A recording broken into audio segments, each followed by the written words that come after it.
Montréal pue. Rémi Villemure. Et ça pue partout. Partout, là, dans tous les quartiers. Richard Martineau. Ouais, que ça pue. On veut un monde qui sent l'eau de Javel. Un monde blanc, blanc, blanc, blanc, blanc, sans défaut. La rencontre Villemure-Martineau. Est-ce qu'on peut gagner quand on se bat en respectant les règles et notre opposant se bat en trichant?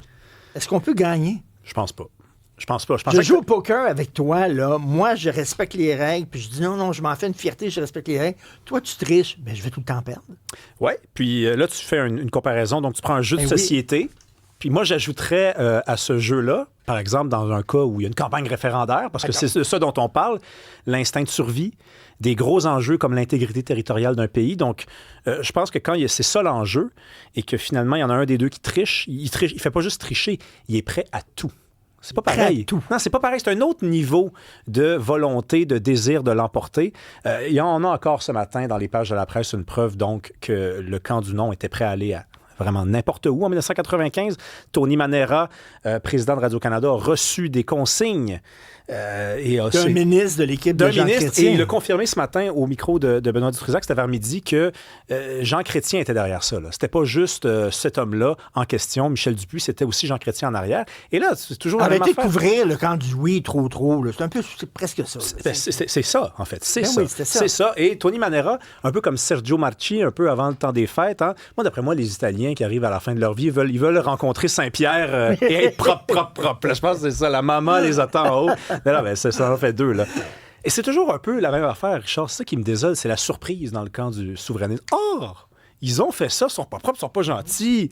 Ben, c'est la vie, c'est ça l'affaire. Donc, maintenant que c'est su, que c'est rappelé... Est-ce que nous autres, il va falloir aussi... Oh là. Tu l'as déjà posé la question. Salir les mains. Tu sais, Richard, tu l'as posé la question à quelqu'un qu'on apprécie tous les deux. Moi, j'aime beaucoup Jean-François Lisée. Ben oui. Mais il y a, à l'intérieur de la pensée péquiste, quelque chose d'assez bon enfant. On n'ira pas là. On va juste travailler de scout. On va travailler plus fort. On va en vendre du chocolat. Hein? Le meilleur chocolat de la rue. Puis on va le faire bien, notre petit col, puis on va être beau, on est des louveteaux.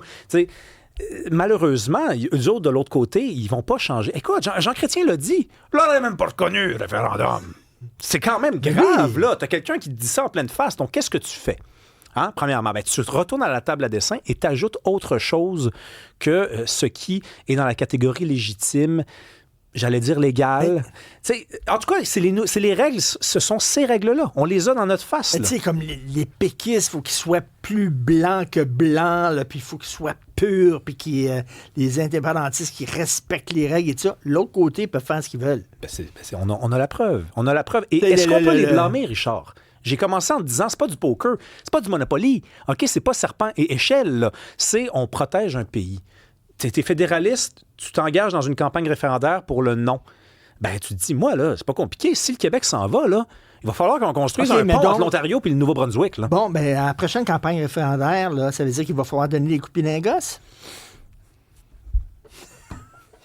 Qu'est-ce que tu veux que je réponde à ça, Richard? Je peux pas répondre à ça. Tu sais où je suis placé. Je vais garder cette réponse-là pour moi. Moi, mon numéro de téléphone, il circule de plus en plus. Vous pouvez m'appeler, j'ai peut-être des idées, OK?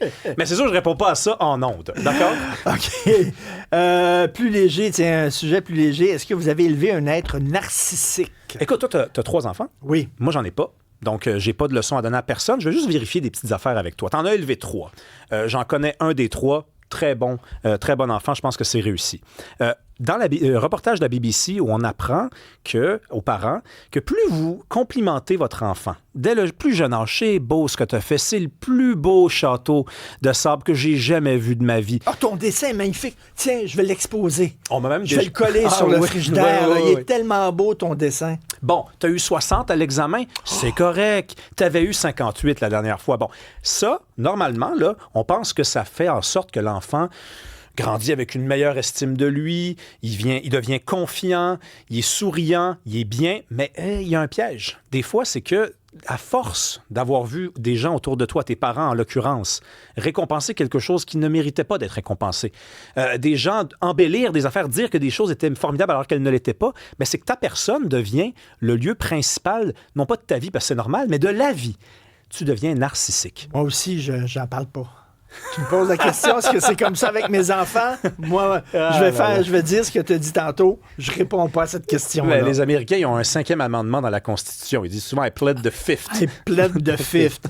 Mais c'est vrai que j'ai eu tendance à essayer d'encourager mes enfants, puis tout ça. Puis ça donne une génération. J'ai 3 enfants qui ont, je pense, énormément de difficultés à prendre la critique.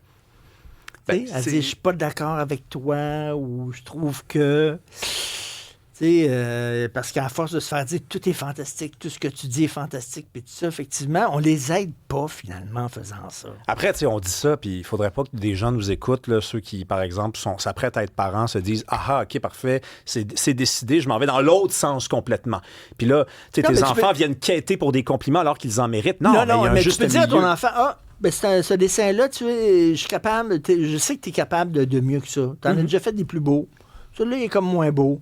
Je sais que c'est plate pour lui d'entendre ça, mais en même temps, il va entendre ça plus tard dans la vie. Oui, et puis en fait, la première fois que tu dis à ton enfant que tu es fier de lui, c'est précieux en maudit, ça, là. Hein? Oui. Parce que moi, je m'en rappelle, la première fois que mes parents m'ont dit ça. Je m'en rappelle et je l'oublierai jamais. Sauf que s'ils m'avaient dit qu'ils étaient fiers de moi, alors que, je sais pas, j'avais réussi à mettre mes culottes, d'accord? Mais peut-être que maintenant, quand ils diraient « Je suis fier de toi », ça me passerait 6 pieds vers-dessus la tête. Écoute, c'est Grégory Charles qui disait, il allait voir sa mère, puis il dit, j'ai eu 99 dans mon examen, puis elle chicanait parce qu'elle disait, pourquoi t'as pas eu ça? Ah, OK. Mais il dit, ça a fait que maintenant, moi, je vise l'excellence tout le temps. Mais tu sais, ça, c'est un exemple extrême, mettons. Oui, là, moi, je n'irais pas là. Toi, un petit juste milieu? Oui. Tu sais, comme tout dans la vie, mettons, là. Hein? Merci. Bon week-end. Excellent week-end, Rémi. Elle avait dit salut.